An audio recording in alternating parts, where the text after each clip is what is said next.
Happy Bharat, happy world is Bharat. Welcome, grand welcome. Golden time start now. అనండి, వినండి, కనండి, అనుభవించండి రాజా.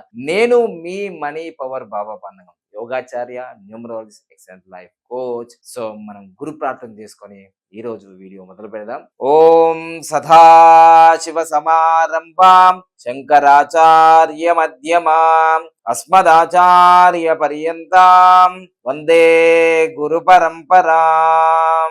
Welcome back. కన్యా రాశికి సంబంధించింది అయితే చెప్పుకోవచ్చు. కన్యా రాశికి మాత్రం ఇప్పుడు వీళ్ళందరిలో కూడా మిథున రాశికి మరియు కన్యా రాశికి ఇక పట్టిందల్లా బంగారం పరిచయం పట్టినట్టు వస్తుంది డబ్బు. ఇన్కమ్ మాత్రం మామూలుగా లేదు. సో ఇక్కడ ఇద్దరు కూడా అలానే ఉంది. మిథున రాశి వాళ్ళకి ఖర్చు తక్కువ, ఆదాయం ఎక్కువ. కన్యా రాశి వాళ్ళకి కూడా ఆదాయం ఎక్కువ, ఖర్చు తక్కువ. కన్యా రాశి వాళ్ళకి బి అనే అక్షరం కలిగి ఉన్న వాళ్ళందరూ కూడా, అంటే బి అనే అక్షరం కలిగి ఉంటే బాలయ్యన భారత్. కన్యా రాశి భారత్ కూడా చూసుకోవచ్చు.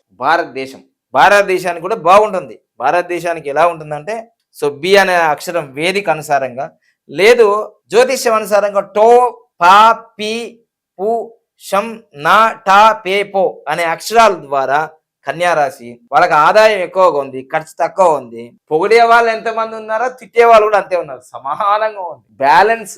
సింహరాశిలో ఆదాయం ఎట్లుందో ఇక్కడ కూడా రాజ్యపూజ్యము, అవమానం సమానంగా ఉన్న రాశి కన్యా రాశి. శ్రీ విశ్వావసు నామ సంవత్సరంలో చాలా అద్భుతంగా, చాలా బ్యాలెన్స్డ్గా ఇన్కమ్ ఎక్కువ ఉన్న రాశులలో కన్యా రాశి.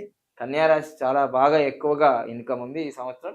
వాళ్ళ ప్లాన్లన్నీ కూడా సక్సెస్ అయ్యే అవకాశాలు ఉన్నాయి. ఎందుకంటే ఇల్లు కట్టుకోవాలన్నా, ల్యాండ్స్ కొనుక్కోవాలనుకున్నా, వెహికల్ తీసుకోవాలనుకున్నా, లేదంటే వివాహం కావాలనుకున్నా, ఎందుకంటే ఏదైనా ధనం మూలం విధంగా డబ్బు లేకపోతే ఏం చేయలేము. అందుకని ఫుల్గా ఉంది ఈ సంవత్సరం వీళ్ళకి. అన్నీ మీ మీ సంకల్పాలు, మీ కోరికలు అన్నీ తీరే అవకాశం ఉందండి ఈ సంవత్సరం. ఇక అవమానం బహుమానం సమానంగానే ఉంది.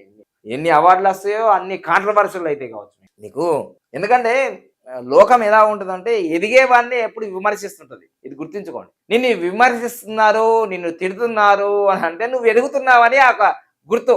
కన్యా రాశి వాళ్ళకి ఈ సంవత్సరం బ్లాక్ బస్టర్. ఇక అందులో హీరోలు ఉన్నారా, రాజకీయ నాయకులు ఉన్నారా, వ్యాపారవేత్తలు ఉన్నారా, బ్లాక్ బస్టర్ అని మీరు డబ్బు కొట్టాల్సిందే. ఓకేనా? Happy Bharat, happy world Bharat. Thank you.